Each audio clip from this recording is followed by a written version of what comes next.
कहावत कही जाती है कि पल से पल में क्या हो जाए पता नहीं तकदीर का। यहाँ पे इंदौर के रहने वाले राजा रघुवंशी और सोनम की कहानी कुछ ऐसी ही है। 11 मई को उन लोगों की शादी होती है। शादी के कुछ दिन बाद वो हनीमून के लिए निकलते हैं। शिवलिंग में वो लोग जाते हैं और वहाँ पे जाके उन्होंने होटल बुक किया और होटल में वो लोग जम के वहाँ पे इंजॉय भी करते हैं, पहाड़ी में भी जाते हैं और वहाँ पे इंजॉय वगैरह करते हैं। अपनी सोनम और राजा की फैमिली 11 दिन तक इन लोगों से संपर्क करने की कोशिश की, इन लोगों से बात करने की कोशिश की, लेकिन 11 दिन तक इन लोगों से कोई संपर्क नहीं हो पाया। फिर इनकी फैमिली परेशान हो गई और पुलिस स्टेशन में जाके कंप्लेन दर्ज करवाया अपने बच्चे को लापता होने की। तो देखा घाटी के पास मिलती है राजा का शव, जो शव की पहचान सिर्फ और सिर्फ उनके हाथ पे जो टैटू बने हुए थे राजा के नाम से, उसी से उनकी लाश की पहचान हो पाई। लाश इतनी बुरी तरीके से सड़ चुकी थी जिससे उनके लाश को पहचान पाना मुश्किल था। सिर्फ और सिर्फ उनके टैटू की वजह से ही राजा की पहचान हो पाई है। लेकिन अभी तक देखा जाए तो यहाँ पे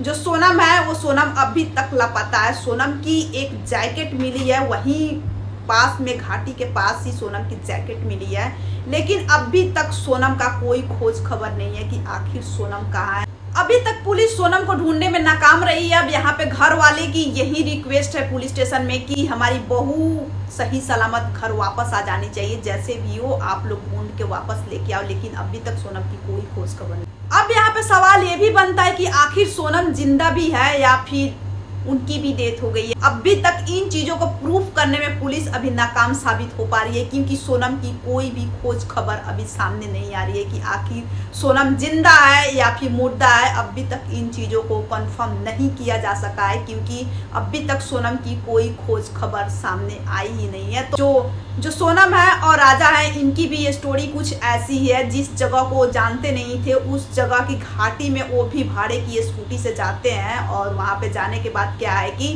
राजा की सिर्फ और सिर्फ शव मिलती है और सोनम वहां से लापता है अभी तक।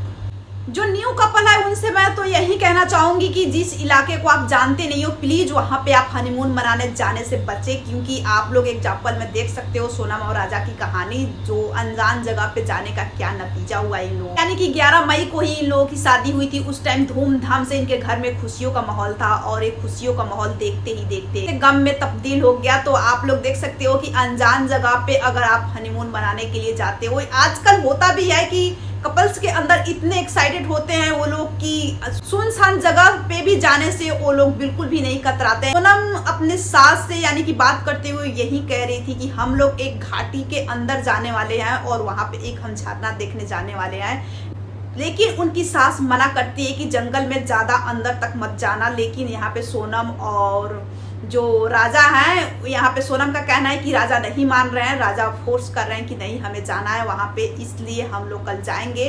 और वो लोग भाड़े की स्कूटी लेके जाते हैं और उसके बाद आप लोग नतीजा देख सकते हो। इसीलिए कहते हैं कि बड़े बूढ़े का बात मानना भी जरूरी होता है कभी कभी।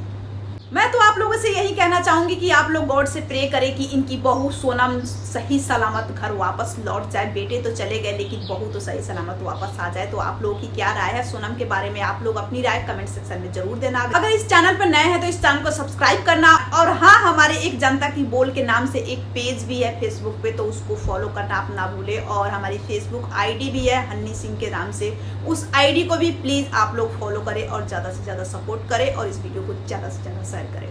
Thank you.